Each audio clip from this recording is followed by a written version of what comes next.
RJ Balaji bro. நான் வந்து அவரை விஜய்னு கூப்பிடுவேன், என்னை வந்து அவர் அஜித்துன்னு கூப்பிடுவார். அவரை வந்து அப்படி மானிட்டரில் உட்காந்துருப்பார்.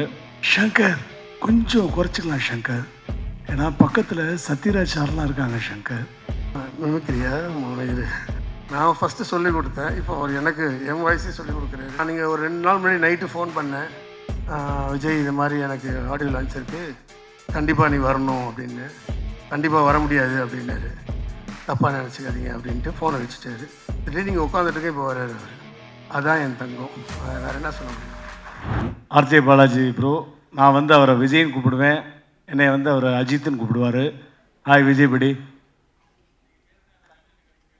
அப்படியா? அது சொல்கிறேன், அரசு வரேன். எனக்கு வந்து லாஸ்ட் 1 இயராக வந்து கொஞ்சம் சிக்காக இருந்து எந்த படமும் நடிக்கலை. அதுக்கப்புறம் இந்த 2024 எனக்கு ஒரு பெரிய மீண்டும் ஒரு பாலகுமாரவை கொடுத்த எங்களுடைய வாத்தியார், நான் போய் செல்லமாக வாத்தியார்னு தான் கூப்பிடுவேன். ஏன்னா என்னுடைய உடல் மொழியை மாற்றினவர் அவர் தான். அதுக்கு முன்னாடிலாம் ஒரு மிமிக்ரி ஆர்டிஸ்ட்டாக இருந்து அந்த பாலகுமாரில் தான் என்னுடைய உடல் மொழியை மாற்றினவர். ஸோ அவருடைய வாய்ஸை வந்து இங்கே பேசணும் அப்படின்னு ரொம்ப தடவை சொல்லிக்கிட்டே இருந்தார். எப்படின்னா ஷார்ட் வச்சா நம்ம வந்து ஒரு ரியாக்ஷன்னா 9 ரியாக்ஷன் கொடுப்பேன் நான். அவர் வந்து அப்படி மானிட்டரில் உட்காந்துருப்பார். ஷங்கர் ஷங்கர் கொஞ்சம் குறைச்சிக்கலாம் ஷங்கர், ஏன்னா பக்கத்தில் சத்யராஜ் சார்லாம் இருக்காங்க. ஷங்கர் எல்லோரும் ஃப்ரேமில் இருக்காங்க, ஃபோக்கஸ் ஃபுல்லாக உங்கள் மேலே வருது. ஷங்கர் ஒரு எக்ஸ்ப்ரெஷன் கொடுனா 64 எக்ஸ்ப்ரெஷன் கொடுத்தா நான் என்ன பண்ணுவேன் ஷங்கர்? ஆனால் ஷங்கர் உங்களுக்கான ஃப்ரேம் வரும், அப்போ நீங்கள் வால்யூம் ஏற்றிக்கலாம் ஷங்கர் அப்படிம்பாரு. ஸோ அந்த மாதிரி ஸ்பேஸ் கொடுத்த எங்களுடைய வார்த்தையை நான் எப்பயுமே அவர்கிட்ட சொல்கிறது ஒன்று தான்.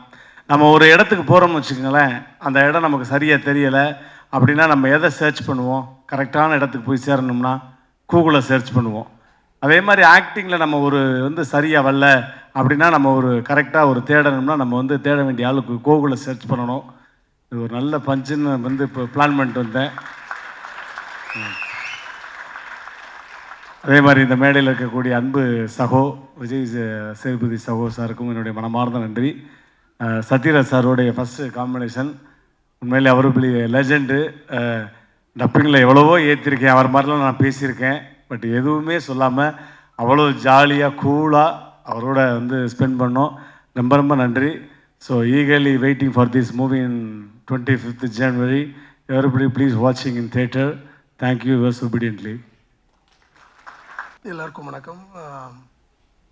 ஃபர்ஸ்ட் ஆஃப் ஆல் என் படங்கள் சம்மந்தப்பட்ட எந்த மேடையாக இருந்தாலும் நான் என்னுடைய முதல் நன்றி எப்போவுமே என்னுடைய அசிஸ்டன்ட் டைரக்டர்ஸ் தான். ஸோ ப்ளீஸ் என்னுடைய அசிஸ்டன்ட் டைரக்டர் வாங்க. சுரேஷ், செந்தில், சதீஷ், ஸ்டீஃபன், தமிழ், வருண் வந்துருக்காரா, அன்பு இளவன்,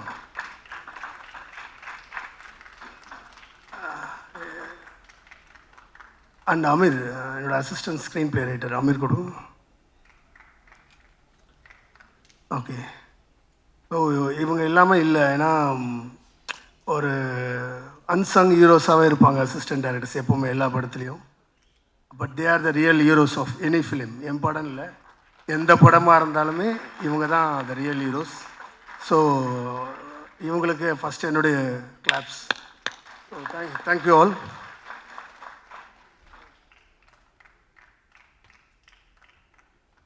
ஏன்னா எந்த எதிர்பார்ப்பும் இல்லாமல் என்னை சொல்லாமே ஒரு வேலை நடக்குதுன்னா அது அசிஸ்டன்ட் டைரக்டர்ஸ் மட்டும்தான் நடக்கும். நான் கேட்காம ஒன்று செய்வாங்கன்னா அது அசிஸ்டன்ட் டைரக்டர்ஸ் மட்டும்தான். எனக்கு இல்லை, எல்லா டைரக்டர்ஸுக்குமே அப்படி தான் இருப்பாங்க. So thank you all, thank you mates. And media நண்பர்கள் எல்லாருக்கும் வணக்கம். ஸோ உங்களை நம்பி தான் இருக்கோம். அண்ட் மீடியா அண்ட் ஆடியன்ஸ், இந்த படம் வந்து பார்த்து வர கூட்டமாக தான் இருக்கும். ஏன்னா இந்த படம் அந்த மாதிரி. ஸோ கண்டிப்பாக வந்து நிச்சயம் மீடியாவுக்கு இந்த படம் பிடிக்கிற படமாக இருக்கும், அதே மாதிரி ஆடியன்ஸுக்கும் நிச்சயம் பிடிக்கிற படமாக இருக்கும். கம்மிங் டு, அதாவது ஒரு ஒரு ஒரு படம் கண்டென்ட்டை ஸ்ட்ராங்காக வரும்போது அதுக்கு ப்ரொடியூசர் கிடைக்கிறது ரொம்ப கஷ்டம். ஏன்னா ஹீரோஸ் நம்பி தான் படம் பண்ணுவாங்க பொதுவாக. ஆனால் கண்டென்ட்டை நம்பி படம் பண்ணும்போது கண்டென்ட்டை செலக்ட் பண்ணுற ப்ரொடியூசர் தான் ஹீரோவாக இருப்பாங்க. எனக்கு கிடைச்ச அப்படி ஒரு சூப்பர் ஹீரோ தான் Ishari Ganesh sir. Thank you sir. The moment you come into my life, life has changed. So அதுக்கு பெரிய நன்றி கடன் பட்டிருக்கேன். அண்டு அந்த சூப்பர் ஹீரோ எனக்கு இன்ட்ரடியூஸ் பண்ணது என்னுடைய ஹீரோ பாலாஜி. பாலாஜி வந்து ஆரம்பித்தது வந்து இந்த கதை பிடிச்சி பாலாஜியோட இனிஷியேட்டிவில் தான் இந்த படம் ஸ்டார்ட் ஆச்சு. அண்ட் பாலாஜி இந்த கதையை ரொம்ப ரசித்ததுனால தான் இந்த படம் இங்கே வந்து நிற்குது. ஸோ அதனால் பாலாஜி வந்து அந்த கதிர் என்ற ப்ரொட்டகனிஸ்ட்டை கொஞ்சம் கூட அது எனக்கு என்ன வேணுமோ அதில் கொஞ்சம் கூட மிஸ் ஆகாமல் அந்த ரோல் இன்றைக்கி வந்து நான் எதிர்பார்த்ததோட சிறப்பாக வந்ததுக்கு காரணம் பாலாஜியோட டெடிக்கேஷன் தான். ஏன்னா நான் நிறைய டார்ச்சர் பண்ணேன். ஆமாம், வேறு வழி இல்லை, என்ன பண்ணுறது. ஏன்னா ஒரு விஷயத்த வாங்கி ஆகணும், அதனால் அது கொஞ்சம் டார்ச்சராக தான் இருக்கும். பட் அதெல்லாம் மீறி வந்து அந்த சீன் அப்படி வேணும்னா அது வேணும், நம்ம என்ன பண்ண முடியும். அதனால் அதுக்கு அவரும் மெனக்கெட்டார். அந்த மெனக்கெடல் தான் இன்றைக்கி வந்து அந்த கதிரை க்ளோரிஃபை பண்ணால் தான் ஒட்டுமொத்த பார்பரையும் நான் க்ளோரிஃபை பண்ண முடியும். ஸோ இந்த படமே it's a tribute to the barber. இது வந்து இந்த ஹேர் ஸ்டைலிஸ்டெல்லாம் வந்து இந்த சமூகம் கொண்டாடுற ஒரு படமாக தான் இருக்கும். ஏன்னா இது வந்து ஒரு ஹார்ட்டாக தான் நான் பார்க்குறேன் அவங்கள. நான் பார்த்த ஹேர் ஸ்டைலிஸ்ட் எல்லாருமே, அதுவும் நான் பர்டிகுலர்லி நான் ரீசெண்டாக எனக்கு காஷ்மீர் அப்போ விங்ஸனில் ஜாமின்னு ஒருத்தரை பார்த்தேன். அவரை பார்த்தா வந்து ஏன்னா ஒருத்தர் இவ்வளோ ஸ்டைலாக இவ்வளோ ஆட்டிடியூடாக ஒருத்தர் இருக்கிறான் அப்படின்னு பார்க்கும்போது தோணும் எனக்கு. ஸோ அந்த ஆட்டிடியூடு தான் இந்த ஹீரோ கேரக்டரில் கொண்டு வந்தேன். அண்ட் அது இப்போ பாலாஜியோட பெர்ஃபார்மன்ஸ் உங்களுக்கு கண்டிப்பாக பிடிக்கும் அந்த படத்தில். And has hold the film till then கிளைமேக்ஸில் அந்த பெர்ஃபார்மன்ஸ் நிச்சயம் நீங்கள் பாலாஜியை வந்து ஒரு பெரிய இடத்துக்கு கொண்டு போயின்னு நான் நம்புகிறேன். தேங்க்ஸ் பாலாஜி. அண்டு இது பெரிய டீமாக இருக்குது. நன்றி சொல்லி முடித்தா அடுத்த ஷோவை தாண்டி போயிடுவோம் போல இருக்குது. இந்த சத்யராஜ் சார் லால் சாரை பற்றி பேசாமல் நான் இறங்க முடியாது. சத்யராஜ் சார் வந்து சீசன்ட் ஆக்டர், சீனியர் ஆர்டிஸ்ட். ஏன்னா ரொம்ப நான் பொதுவாக என் படத்தில் அவ்வளோ பெரிய சீசன்ட் ஆக்டர்ஸ்லாம் வச்சுக்க மாட்டேன். நானே ஒரு ஆளை வச்சு நீ தான் சத்யராஜ், நீ தான் லால், அது மாதிரி நானாக மைண்டில் நினச்சி நான் அவங்கள எடுத்துகிட்டு இருப்பேன். ஆனால் இப்போ ஃபஸ்ட் டைம் வந்து ஒரு சீசன்ட் ஆக்டர் வரும்போது என்ன ஆயிடுச்சுன்னா ரொம்ப யோசனை இருந்தது. நம்ம நிறைய இஷ்டத்துக்கு மாற்றுவோம், அதெல்லாம் ஒரு செட் ஆவாரா அப்படிலாம் தோணுச்சு. ஸ்டார்டிங் விக்லேருந்து ஆரம்பித்தது அது. அவர் சேஃபாக அழகாக ஒரு விக்கு சொல்கிறாரு, இல்லை சார் இந்த மாதிரி ஒன்று ட்ரை பண்ணலாம் அப்படின்றேன். ஸோ அங்கேருந்து ஸ்டார்ட் பண்ணோம் நாங்கள். பட் அப்புறம் பெர்ஃபார்மன்ஸ் வரும்போது சத்தியமாக சொல்கிறேன், ஒரு குழந்த மாதிரி இருந்தார் அவர். இந்த படத்தில் 2 சைல்டு ஆர்டிஸ்ட் இருப்பானுங்க. அவனுங்க தான் கொஞ்சம் ஸ்டார் மாதிரி பிஹேவ் பண்ணானுங்க. நான் சொல்லி கொடுத்தாலும் பார்க்கவே மாட்டானுங்க, இப்படி இருப்பானுங்க. சொல்லுங்க. ஆனால் இவர் என்ன அப்படி பார்ப்பார், என்ன பண்ணுறான் அப்படி பார்த்துட்டு இருப்பார். ஸோ எனக்கு இவர் கூட ஒர்க் பண்ணது வந்து இவர் கூடயும் சரி, லால் சார் கூடயும் சரி, இட்ஸ் அ பிளெஸ்ஸிங். ஒரு பிளிஸ்ஃபுல்லாக இருந்தது அந்த அந்த ஒர்க்கிங் டைமு. ஏன்னா அவ்வளோ ஒரு கம்ஃபர்ட்டை கொடுத்தாங்க 2 பேரும். பர்டிகுலர்லி அந்த வாக் சார், இன்டர்வல் பிளாக்ல வர ஒரு வாக், அந்த இப்போ தான் வாக் த்ரூன்னு வாங்கல ஒரு வீடியோ காட்டுறது, அந்த மாதிரி ஒரு வாக் ஒன்று வச்சுருக்காரு படத்தில். அந்த வாக் பேசப்படும், அது வந்து நீங்கள் பார்க்கணும். அது நான் ரொம்ப எக்ஸைட்டடாக காத்துட்ருக்கேன். அண்டு ரோபோ சங்கர் என் செல்லம், என் டார்லிங், மிமிக்கிரியா மோனகிரி, நான் ஃபஸ்ட்டு சொல்லிக் கொடுத்தேன். இப்போ அவர் எனக்கு என் வயசே சொல்லிக் கொடுக்குறாரு. அண்டு தேங்க்ஸ் சங்கர், ரொம்ப நல்லா பண்ணியிருக்காரு அவர். இதில் நிச்சயம் பாலகுமாரன் ஒரு பெரிய கம்பேக்காக தான் இருக்கும்.